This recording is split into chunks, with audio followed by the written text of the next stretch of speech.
what is it that you love about improvising? Is it simply the freedom, or maybe you can describe the feeling of it for people who are listening, who maybe they're not musicians, or maybe they are but they don't improvise. What are some of the gifts of improvising that you don't get other ways?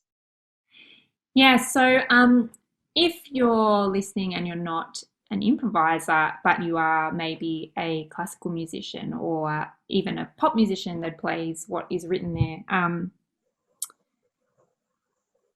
you know that feeling you get when, like, let's say you're reading a Bach study or something and you're playing through it, and then there's a multitude of ways that you can express this and interpret this music. And you have Bach specialists, and then you have people who are like, I played exactly as they did in the Baroque era. And then you have other people who are like, no, we need to contemporize it. We're going to change it now.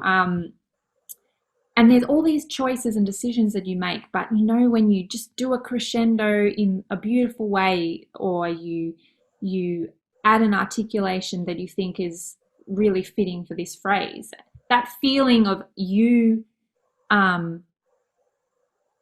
injecting some of yourself into this piece of music. So you go from being an executor of what is already there. You're more than a machine. You are someone who's interpreting something.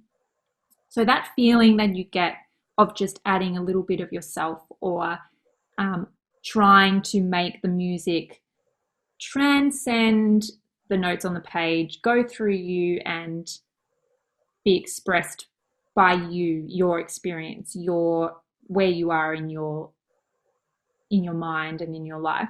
That is the feeling that I get when I improvise. So obviously then when I'm improvising, it's the added thing of I'm adding what notes I have to play. And that is kind of a maths as well. So when I went and did jazz and improvisation, you have to learn like hundreds and hundreds of scales and modes, and you have to learn about harmony, and you have to listen to a lot of jazz musicians and transcribe what they're doing and learn the language, because what you're doing is you're composing in real time. It's difficult. It's really difficult. And anything can go wrong at any point. So I think, though, that I love the rush of excitement of what could happen. I don't know. And I was actually talking to someone the other day that I went in to record an album of my own, which is called 3, and it's all instrumental, improvised solo violin music. And I knew I wanted to go in and do this album of just solo violin. I just wanted to put it down with my loops and effects, and like I booked it in. I just booked in a day at the studio, and I booked it in maybe a few months before it. And so for those months leading up, I was like, I must write the music for this album. And I sit down to do something and come up with nothing. And then it got very, very close. And I was like, I've written nothing, and I want this studio time. And then it just hit me. I was like, no, I always get anxious when I go into the studio and I have to perform something that is written down or that is predetermined. I'm just going to go in and just improvise the whole thing. I'm not going to have any ideas. Just go, get in the zone and just play for a few hours.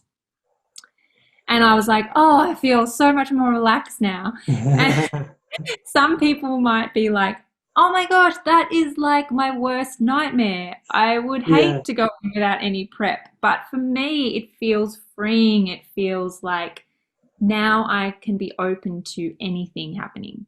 And that feels that's what it feels like to me. Yeah. The description of it sounds like it's a kind of extreme sport in a way, like tightrope walking or something like that, where there are very few handholds, except for the mountains of practice that you've done in the past and knowing the scales like on a subconscious level, where you can just grab what you need to grab. But yeah, for many people, it could be one of the most terrifying things to get up in front of people.